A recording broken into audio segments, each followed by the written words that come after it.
तो निकाय चुनाव में लगातार बीजेपी ने जीत दर्ज की है। परिणाम आज आ चुके हैं, तस्वीरें साफ हो चुकी हैं। बीजेपी जेजेपी गठबंधन ने जीत दर्ज की है। वहीं आम आदमी पार्टी भी नगरपालिका चुनाव में एक सीट निकालने में कामयाब रही। कांग्रेस ने सिंबल पर चुनाव नहीं लड़ा एज यूजुअल, और निर्दलीय उम्मीदवारों के हाथ में कहीं ना कहीं सीटें आई हैं, वो कहीं ना कहीं बीजेपी की तरफ से सरकती हुई निर्दलीयों के पास पहुंच गई। चर्चा को आगे बढ़ाएंगे। तमाम पैनलिस्ट हमारे साथ मौजूद हैं। वीरेंद्र चौहान जी, मैं आपके पास आऊंगा, लेकिन पहले मैं केवल ढींगरा साहब के पास आऊंगा। काफी समय से इंतजार कर रहे थे, उनका भी पक्ष जान लेते हैं। ढींगरा साहब, कांग्रेस पर लगातार आरोप लग रहे हैं। शिक्षा मंत्री कंवरपाल गुर्जर ने भी कहा है कि दम होता कांग्रेस के अंदर तो सिंबल पर चुनाव कांग्रेस लड़ लेती, लेकिन कांग्रेस ने ऐसा नहीं किया। तो बीजेपी चारों तरफ से कांग्रेस को घेर रही है, और कांग्रेस राज्यसभा चुनाव का जो रण था उसमें हार की वजह से वो वजह मानते हैं, या फिर कांग्रेस के अंदर खाने में कुछ ठीक नहीं है, अंतर्कलह चल रही थी जो राज्यसभा चुनाव में भी देखी गई। आरोपों से घिर रहे हैं आप।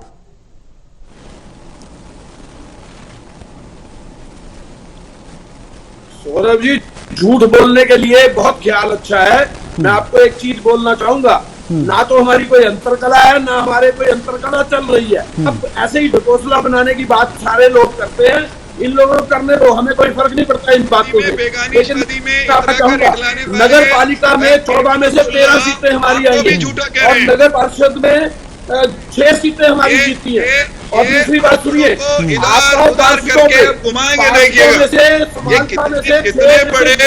कितने बड़े नोटंकीबाज लोग हैं कांग्रेस के। ये दुर्गति में भी हमने दुर्गति में 40 के 40 कह दो। चाहते हैं। उसके बाद सोमना में आए, इनकी 12 है, हमारी 13 है। बुल्हाना में आए, हमारी 15 सीटें आई हैं। और जहाँ झज्जर में आए, इनकी 6 सीटें हैं, हमारी 13 सीटें कैसे आ गई। असंध में आए, असंध में हमारी 17 सीटें आई हैं। और इसके बाद हमारी 15 कैसे आ गई। और वो जो महेंद्रगढ़ साहब सिंबल पे तो कांग्रेस चुनाव लड़ी नहीं, ये कालका में जाए, हमारी 13 सीटें आई हैं। झूठ बोलने के लिए खिलाफ अच्छा है, झूठ बोलते रहिए। लेकिन बताएं अब्दुल्ला साहेब, अभी हमारे कैंडिडेट 3 खड़े थे, हम इतनी सीटें जीत के आ गए। और मैं आपको बताना चाहती है कि ये कौन सा फिरों का गणित है। लड़की नहीं, सिंबल दिया नहीं, और सारे आपके। ढींगरा साहब, ढींगरा साहब, एक सवाल मेरा है, अंतरकलह का आपने कहा अंतरकलह नहीं है पार्टी के अंदर, राज्यसभा चुनाव में अंतरकलह सामने आई। बेरोजगारी की दर सबसे ज्यादा हरियाणा के अंदर, और इनको हराने का काम लोगों ने किया है। ये हार चुके हैं अंदर से। अभी और सुन लीजिए, में हमारी 6 सीटें आई हैं। भिवानी से हम जीतते हैं, वीरेंद्र चौहान जी आ रहे हैं आपके पास। नारनौल से हम जीतते हैं। आप सुन लीजिए, ढींगरा साहब, आपने दावा किया कि आप जीते थे, अंतरकलह उभरकर राज्यसभा चुनाव में भी देखी गई, और अब सिंबल पे आपने जवाब दिया कि आपकी पार्टी का स्टैंड क्लियर है, वो सिंबल पर नहीं लड़ती, अब तक नहीं लड़ी तो आगे भी नहीं लड़ेगी। आपने स्टैंड क्लियर किया। तो वीरेंद्र चौहान का यही सवाल है कि जब लड़े नहीं तो सीटें कैसे आ गई। ठीक है, वीरेंद्र सोनी जी, लगातार आरोप प्रत्यारोप का दौर भी शुरू हो गया है, और अब कहीं ना कहीं ये साफ तौर पर निकलकर सामने आ रहा है कि कांग्रेस ये कह रही है कि अंतरकलह नहीं है, परिणाम कुछ और कह रहे हैं। बीजेपी आश्वस्त है जीत के साथ, लेकिन कांग्रेस कुछ और कह रही है। इस पूरे सिनेरियो को आगामी चुनाव के लिए कांग्रेस के लहजे से किस तरह से देख रहे हैं? आंकड़े देखिए, ये जो निकाय चुनाव परिणाम आए हैं सबके लिए सबक है, सबके लिए सबक है। जननायक जनता पार्टी के लिए भी सबक है। देखिए, गठबंधन में जननायक जनता पार्टी को क्या लाभ मिला। जननायक जनता पार्टी ने अपने विधायकों की अनुशंसा के अनुरूप टिकट नहीं दिए। कई स्थानों पर जननायक जनता पार्टी को हार का सामना करना पड़ा गठबंधन होते हुए। तो ये जननायक जनता पार्टी के लिए भी एक सबक है, विश्लेषण का उनके लिए एक अवसर है, क्योंकि ये गठबंधन था। और भारतीय जनता पार्टी के लिए भी गठबंधन में करनाल जिले में क्या स्थिति हुई, सिरसा जिले में खाता क्यों नहीं खुला। देखिए, जब गठबंधन नहीं था, जब भारतीय जनता पार्टी विधानसभा या लोकसभा का चुनाव अपने बलबूते पर लड़ी थी, तो करनाल के सांसद संजय भाटिया देश भर में दूसरे नंबर पर सर्वाधिक मतों से जीते थे। उसी संसदीय क्षेत्र में अब भारतीय जनता पार्टी की क्या स्थिति हो गई गठबंधन होते हुए। तो ये भारतीय जनता पार्टी के लिए भी एक चिंतन का विषय है।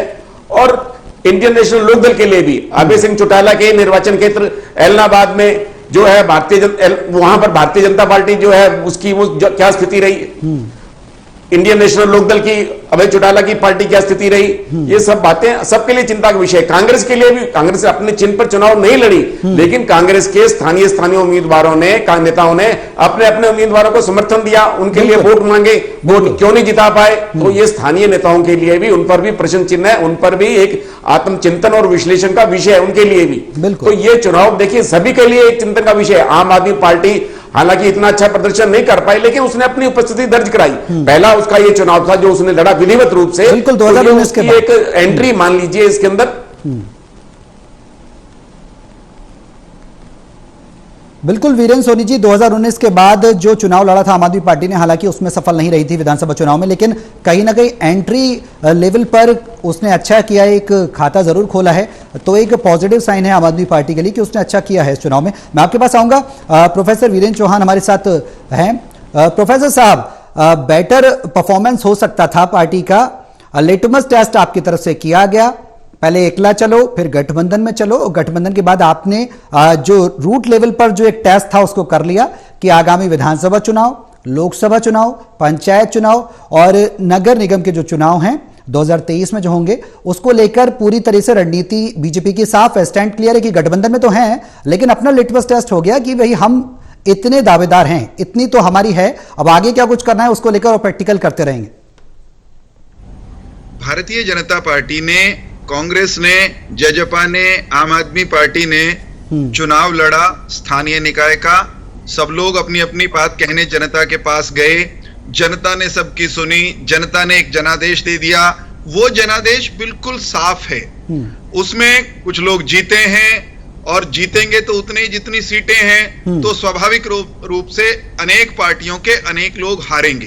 अब जब उस जीत हार के आंकड़ों को आप सामने रखेंगे तो एक दृश्य साफ तौर पर उभर कर सामने आएगा सौरभ भाई, कि भारतीय जनता पार्टी और जजपा को हरियाणा के शहरी निकायों के लोगों ने ट्रिपल इंजन की सरकार चलाने के लिए अधिकांश स्थानों पर जनादेश दिया है।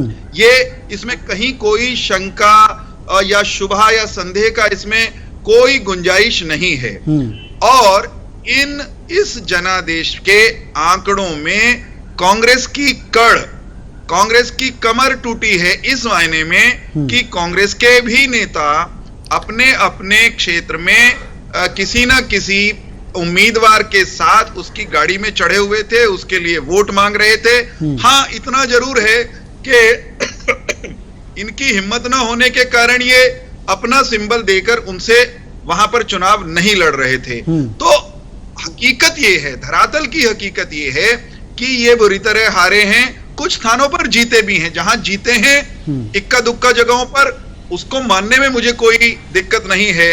लेकिन केवल धिंगड़ा जी से मैं केवल एक ही अनुरोध करूंगा कि धींगा मुश्ती करने के बजाय, मेरा अनुरोध सुन लीजिए भाई, केवल धिंगड़ा मेरा अनुरोध सुन लीजिए, केवल धिंगड़ा से मैं एक ही अनुरोध करूंगा कि हे केवल अब्दुल्ला धिंगड़ा जी, आप हमारी जीत को हमारी जीत मान लीजिए, अपनी जीत को अपनी जीत मान लीजिए, अपनी हार को अपनी हार मान लीजिए, झगड़ा खत्म हो जाएगा।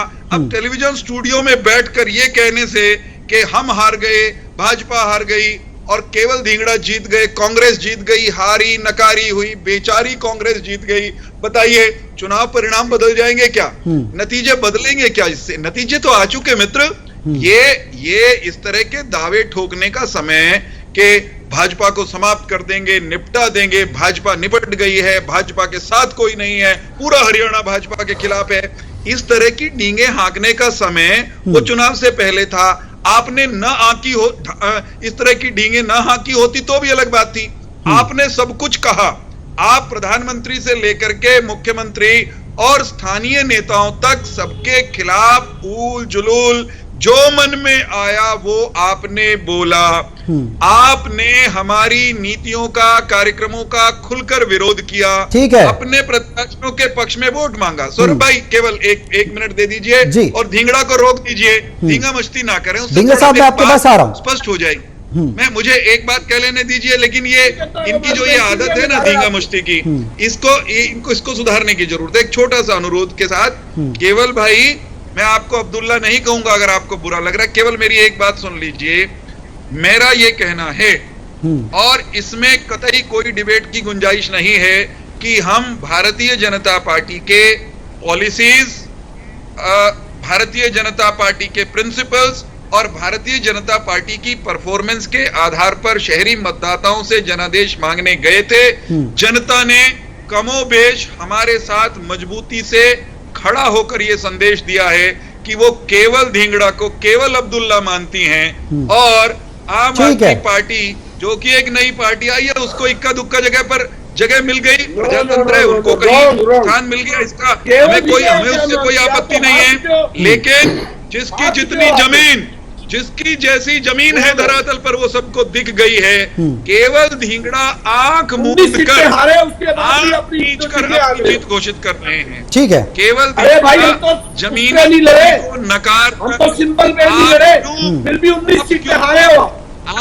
नकार कर क्यों ठीक है आपको विजेता घोषित कर रहे हो। ठीक है वीरेंद्र चौहान जी, मैं आपके पास लौटूंगा। मैंने पर्याप्त समय आपको भी दिया, हमारे साथ और भी पैनलिस्ट हैं, नहीं लड़ते। ठीक है मनदीप जी, जेजेपी का भी कुछ एक जगह परफॉर्मेंस अच्छा नहीं रहा है, कुछ एक सीटें तो आपने जीती है लेकिन कुछ एक परफॉर्मेंस आपका अच्छा नहीं रहा, जिस तरीके से वीरेंद्र सोनी जी ने भी जिक्र किया। क्या कुछ रूट लेवल पर एक्सरसाइज करने की जरूरत थी या फिर कुछ और परिस्थिति थी जिस वजह से कुछ और सीटें निकाली जा सकती थी गठबंधन में रहते हुए? प्रत्याशी जो निर्दलीय जीत कर आया, वीरेंद्र चौहान साहब, मैं आपके पास आऊंगा, और भी पैनलिस्ट हैं, थोड़ा सा समय उनको भी दे देते हैं। डिबेट के प्रारंभ में कह चुका हूँ, डिबेट की स्टार्टिंग में सौरभ जी मैं कह चुका हूँ कि जो सीट गठबंधन ने जीती है भारतीय जनता पार्टी, जननायक जनता पार्टी ने, उन मतदाताओं का धन्यवाद, आभार। लेकिन जिन सीटों पर हमने लूज किया है वहां हम विवेचना करेंगे, आत्म मंथन करेंगे, गठबंधन सरकार के स्तर पर, उम्मीदवार के स्तर पर, संगठन के स्तर पर हम आत्म मंथन करें, कहां क्या कमियां रही है, उन कमियों को हम दुरुस्त करके जनता का विश्वास और भरोसा, जहां भी कोई थोड़ी बहुत कमी रही है उसे दुरुस्त करने का हम प्रयास करेंगे, भरोसा दोबारा से जीतने का प्रयास करेंगे। आप आश्वस्त हैं मनदीप जी? लोकतंत्र का भगवान होता है और जो उसके द्वारा दिया गया निर्णय है वो सर माथे लेना चाहिए। हम सहर्ष स्वीकार करते हैं उसे। जहां पर हमने लूज किया हम दोबारा से लोगों के बीच में जाएंगे और वहां पर विवेचना करेंगे। दूसरी बात, मेरे साथी केवल ढींगड़ा जी हमारे मित्र हैं, वो एक ही बात कह रहे हैं कि हम 19 जीत गए। केवल ढींगड़ा जी 19 निर्दलीय जीते हैं, ये आंकड़े बता रहे हैं और आप इन्हें देखकर कह रहे हैं हम 19 जीते हैं। दीपेंद्र हुड्डा जी जहां जहां गए, कौन से निर्दलीय के साथ गए इन 19 के अंदर से जो वो जीत करके आया है?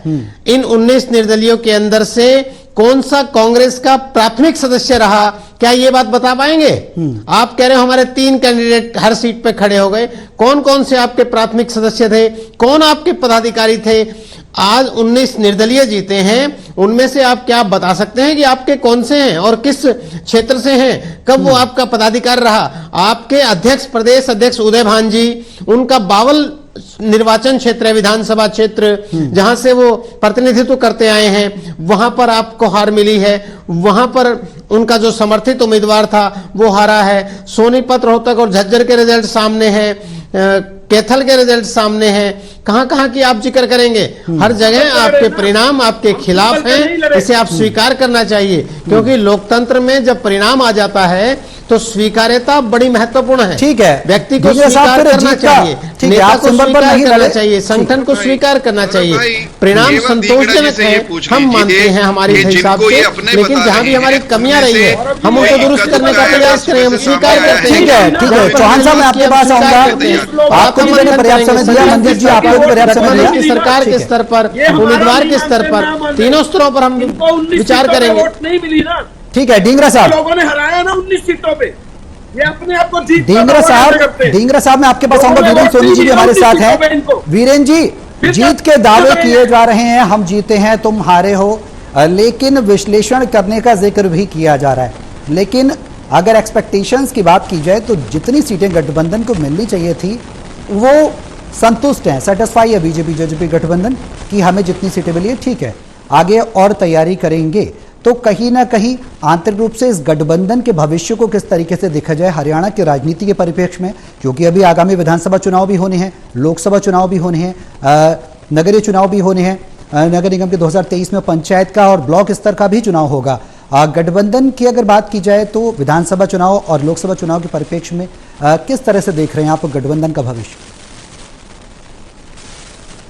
देखिए, मैं यहाँ पर पैनल में केवल ढींगड़ा जी के उनकी जो वो है उसको बात को दाद देता हूं कि वो यहाँ भी गठबंधन का अकेले ही सामना कर रहे हैं। यहाँ भी जननायक जनता पार्टी के प्रवक्ता है, भारतीय जनता पार्टी के प्रवक्ता है, यहाँ भी गठबंधन है और वो अकेले ही सामना कर रहे हैं। लेकिन उनको इस बात का भी होना चाहिए कि कांग्रेस की जो हार हुई है या कांग्रेस के नेताओं ने व्यक्तिगत समर्थन दिया है, पार्टी चिन्ह पर नहीं लड़े, लेकिन उसके स्थानीय कारण रहे हैं, तो वो तो हार ही है। मंत्री भी जो मंत्री थे वो भी अपना समर्थन दे रहे थे, उनके भी रणजीत चौटाला का जो प्रत्याशी था वो चुनाव हारा है, ओम प्रकाश यादव का प्रत्याशी था वो चुनाव हारा है। तो हार तो होती रहती है, ऐसी कोई बात नहीं है, जीत भी होती है, हार भी होती है।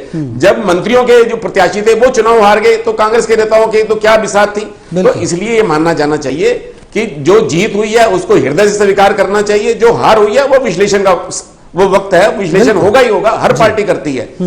और जहां तक ये बात है, देखिए जननायक जनता पार्टी भारतीय जनता पार्टी का गठबंधन था, लेकिन शाहबाद मारकंडा रहा हो या समालखा रहा हो, वहां गठबंधन आमने सामने भी था, वहां आमने सामने था। कृष्ण बेदी के पुत्र जो है चुनाव हार गए। हालांकि देखिए इक्का दुक्का अपवाद होते हैं, हालांकि भारतीय जनता पार्टी परिवारवाद में विश्वास नहीं करती। प्रधानमंत्री नरेंद्र मोदी जी जो है परिवारवादी पार्टियों पर कटाक्ष करते हैं, आलोचना करते हैं, लेकिन हरियाणा में भारतीय जनता पार्टी परिवारवादी पार्टियों से गठबंधन करती है। तो ये सब चलता रहता है, अपनी तरह की एक अलग राजनीति रणनीति है। लेकिन ये मानना पड़ेगा कि आगे आने वाले इस विधानसभा चुनाव के संदर्भ में अगर हम देखें, अभी वक्त पड़ा है, कांग्रेस के पास भी संभलने का वक्त है, भारतीय जनता पार्टी और जननायक जनता पार्टी गठबंधन के पास भी सरकार के स्तर पर क्या कमी है, लोगों की अपेक्षाएं काफी ज्यादा हैं, वो अपेक्षाएं पूरी नहीं हो पा रही है। नगर निगम या नगर पालिकाओं से संबंधित जो मुद्दे हैं, प्रॉपर्टी आईडी का मुद्दा है, उनमें पर्याप्त भ्रष्टाचार है, सड़क पानी बिजली की समस्या है, ये गंभीर मुद्दे हैं, उनको संभलने के लिए वक्त है। और कांग्रेस यदि अपना संगठन बना लेती है, कांग्रेस अपना संगठन बनाने के बाद जिला स्तर पर ब्लॉक स्तर पर अपनी समितियां गठित करती है और कांग्रेस के कार्यकर्ता नेता जमीन पर आकर लड़ाई लड़ते हैं, लोगों से अपना संपर्क बनाते हैं, तो निश्चित रूप से कल को उनका भविष्य उज्जवल हो सकता है। अगर कांग्रेस इस तरह गुटबाजी के आधार पर एक दूसरे की टांग खींचने की रणनीति पर चलती रही तो कांग्रेस का मुझे भविष्य अंधकार में ही दिखाई देता है। और भारतीय जनता पार्टी और जननायक जनता पार्टी के पास अवसर है, जो संभलने का वक्त है, विश्लेषण का भी वक्त है। निकाय चुनाव निश्चित रूप से स्थानीय मुद्दों पर होते हैं, लेकिन जब सरकार के प्रतिनिधि इसमें शामिल हो जाते हैं तो उनका एक चेहरा, उनके चेहरे के आधार पर लोग वोट डालते हैं। जहां जहां पार्टी पिछड़ी है, जननायक जनता पार्टी को भारतीय जनता पार्टी समर्थक क्यों नहीं वोट मिले, ये उनका विश्लेषण का विषय हो सकता है। लेकिन ये बात माननी पड़ेगी कि विधानसभा चुनाव अभी भले ही दूर हो, लेकिन उससे पहले फरीदाबाद निगम का चुनाव होना है, तब कांग्रेस ने भी अपने चिन्ह पर चुनाव लड़ना है, फिर गुड़गांव नगर निगम का चुनाव भी लंबित है। तो ये निगम चुनाव जो होंगे, पंचायत चुनाव तो पार्टी सिंबल पर नहीं लड़े जाते, क्योंकि वहां पंचायत का बहुत स्थानीय स्तर पर होता है, तो गांव की राजनीति होती है। लेकिन जब नगर निगम के चुनाव आएंगे तब इन सभी दलों की अग्नि परीक्षा होगी। बिल्कुल, नगर निगम के चुनाव में अग्नि परीक्षा भी होगी। वीरेंद्र चौहान साहब, अगर रिजल्ट हमने देखा, तस्वीरें हमने देखी, परफॉर्मेंस हमने देखा, अगर बात कर ली जाए आगामी गठबंधन के भविष्य की और आम आदमी पार्टी की एंट्री की, पहले आम आदमी पार्टी की एंट्री की ही बात कर लेते हैं, तो क्या बीजेपी को प्रदेश में खतरा है? क्योंकि पंजाब में तो पूरी रणनीति ही बदल दी थी, पंजाब में बड़े बड़े दिग्गज थे, धाराशाही कर दिए थे आम आदमी पार्टी ने। एक सेकंड में ये नहीं भूलना चाहिए, हालांकि खाता खोला है तो कुछ उपलब्धि तो मिली है उसे। देखिए, हर राजनीतिक दल को चुनाव लड़ने का अधिकार है, हर राजनीतिक दल को खुद को भविष्य की पार्टी, वर्तमान का दल घोषित करने का अधिकार है।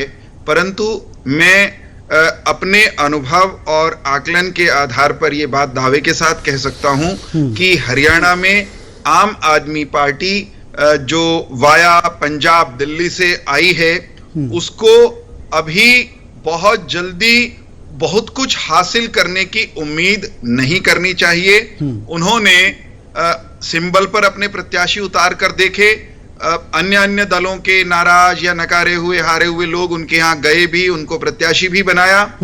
उनको लंबी चौड़ी पहचान या आधार इन चुनावों में नहीं मिला है।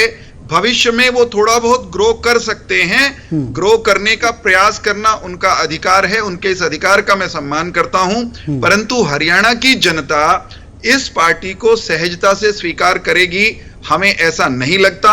और मुझे ये विश्वास है कि हरियाणा की जनता के सामने जब भारतीय जनता पार्टी और जेजेपी के रूप में एक मजबूत साफ सुथरा विकल्प है, तो वह इस नए हल्के से छिछोरे नेताओं के आधार पर काम करने वाले दल को बिल्कुल भी स्वीकार नहीं करने वाली है। अभी इनके अधिकांश प्रत्याशियों की जमानत जब्त हुई है, कुछ वोट तो मिल ही जाते हैं, कहीं भी कोई भी नाम से कोई दल अभी धिंगड़ा जी कांग्रेस से नाराज होकर नई पार्टी बना लें तो कुछ तो वोटें इनको भी पड़ी जाएंगी, इक्का दुक्का तुक्के से ये भी जीत जाएंगे। लेकिन लंबा चौड़ा आम आदमी पार्टी को हरियाणा में लाभ होने की कोई गुंजाइश नहीं है। ठीक है चौहान साहब, हमको एक बात आपने कहा कि आपको डर तो नहीं है, हमको भय इसलिए नहीं है कि हम अपने प्रिंसिपल्स, परफॉर्मेंस और पॉलिसीज के आधार पर ठोस काम करने वाला राजनीतिक दल है, वही हमारी ताकत है। हमारे कार्यकर्ता, हमारा संगठन वो पन्ना प्रमुख से नीचे तक है, जैसे वीरेंद्र सोनी जी ने बताया, केवल बूथ तक नहीं है, केवल पन्ने तक नहीं है मतदाता सूची के, हम पन्ना प्रमुख के अर्ध पन्ना प्रमुख तक बना करके अपना संगठन धरातल तक पहुंच चुके हैं। किसी भी नए दल के लिए लंबी चौड़ी यहां ग्रोथ की गुंजाइश फिलहाल तो नहीं है।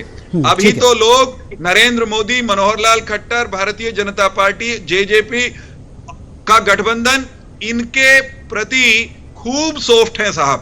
इन्होंने बहुत खोलने की ठीक है ढींगरा साहब, इन्होंने कांग्रेस को कहां मंथन करने की जरूरत है? कांग्रेस में कहां कमी रह गई? स्थानीय निकाय में जो कांग्रेस राज्यसभा चुनाव की बात कर ले, वहां से लेकर निकाय चुनाव और आगे विधानसभा चुनाव है। कुमारी शैलजा पूर्व प्रदेश अध्यक्ष रह चुकी है कांग्रेस की, कह चुकी हैं कि ये जो कांग्रेस में राज्यसभा चुनाव के दौरान ये सब चीजें हो रही हैं ठीक नहीं है, इसको कहीं ना कहीं ग्रिल करने की जरूरत है, इस पर सोचने की जरूरत है। तो as a spokesperson of the Congress party आपको कहां कमी मानते हैं? पार्टी का नेतृत्व में कुछ कमी है, बेस रूट लेवल पर कुछ कमी है, क्योंकि परफॉर्मेंस उस हिसाब से नहीं आ रहा, तो कहीं ना कहीं तो मंथन करने की जरूरत है ना।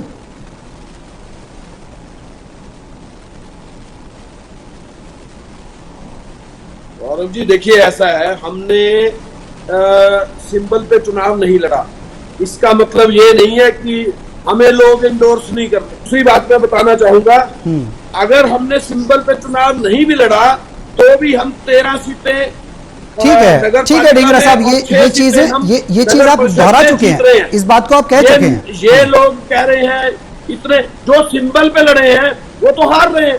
ठीक है, जो सिंबल पे लड़े हैं, सुनिए ना सौरभ जी, मेरी भी बात सुन लीजिए, उनको तो भाषण का टाइम देते हो आप पूरा। नहीं ऐसा नहीं है, टाइम हम आपको भी दे रहे हैं, बोलिए। जब एक सेकेंड, जब इनकी सीटें आई नहीं, इनकी सीटें जीती नहीं, फिर भी लंबे लंबे भाषण देते हैं ये लोग। ऐसा है, जनता जो है वो जनार्दन होती है, जनता अपने आप ही इन लोगों को रास्ता दिखा देगी। जिस तरह से 7.5 साल के अंदर महंगाई, बेरोजगारी हालात जो हरियाणा के हैं वो इन्होंने जीरो कर दिए। ठीक है, बहुत बुरी हालात में हरियाणा प्रदेश है।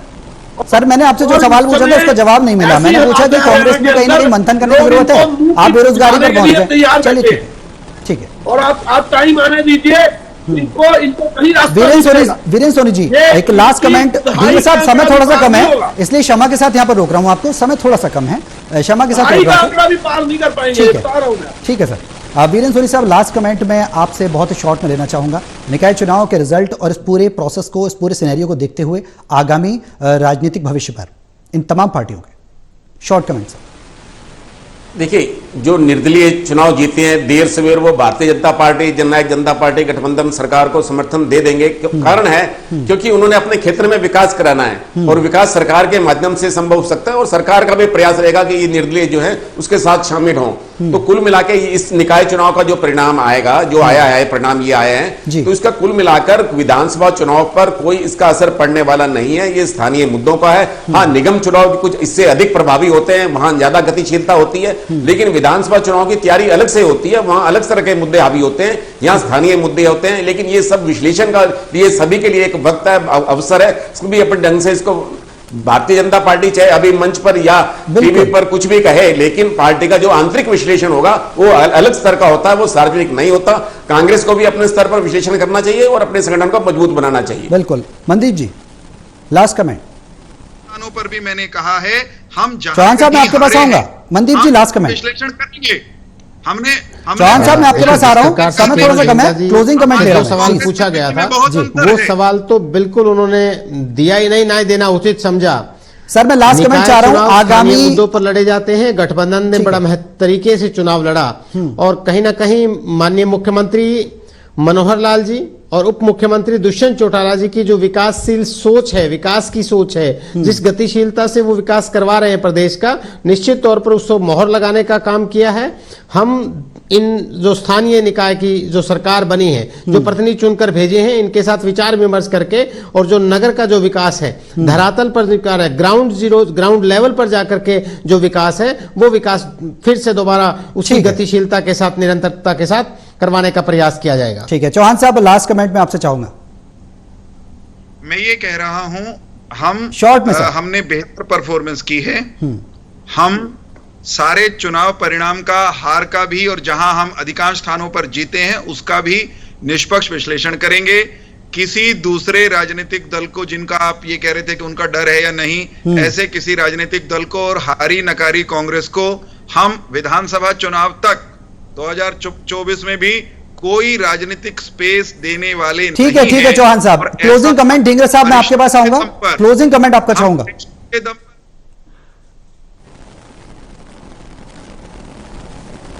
देखिए मैं आपको एक चीज पे, भाईचारे का चुनाव होता है। हम सिंबल पे कभी आज तक लड़े नहीं है और इस बार भी नहीं लड़ा। और सोनी साहब तो सही बात की है, यह आंकलन का विषय भी होता है, लेकिन बीजेपी को कोई मतलब नहीं है। इनका मतलब होता है लड़ाई लड़ने से। और मैं आपको फिर कहना चाहूंगा, जब अगला चुनाव आएगा 2024 का, तो आएगा इनका दहाई का आंकड़ा भी नहीं होगा। चलिए ठीक है, चलिए बहुत बहुत शुक्रिया तमाम पैनलिस्ट का हमारे साथ इस चर्चा में शामिल होने के लिए। वीरेंद्र चौहान आपका, मनदीप विष्णु ये आपका, केवल ढींगरा साहब आपका, और वीरेंद्र सोनी जी आपका भी बहुत बहुत शुक्रिया तमाम चर्चा में शामिल होने के लिए, समय देने के लिए। तो शहर की सरकार में बीजेपी ने अपना परचम लहराया, बल्ले बल्ले हुई है नगर पालिका, नगर परिषद के चुनाव में। हालांकि आरोप प्रत्यारोप भी शुरू हो गए हैं। कांग्रेस ने सिंबल पर चुनाव नहीं लड़ा, बीजेपी जेजेपी गठबंधन ने अच्छा किया है, वहीं आम आदमी पार्टी ने भी खाता खोला है। आगामी विधानसभा चुनाव, लोकसभा चुनाव को लेकर, पंचायत चुनाव को लेकर या फिर नगरीय चुनाव को लेकर क्या कुछ रणनीति रहेगी, ये देखना होगा। फिलहाल बीजेपी ने अपने संगठन के तौर पर, अपनी रणनीति के तौर पर इस निकाय चुनाव में परचम लहरा दिया है और बल्ले बल्ले बीजेपी की हो गई है। फिलहाल मेरे साथ इस खास पेशकश में अभी के लिए बस इतना ही। नमस्कार।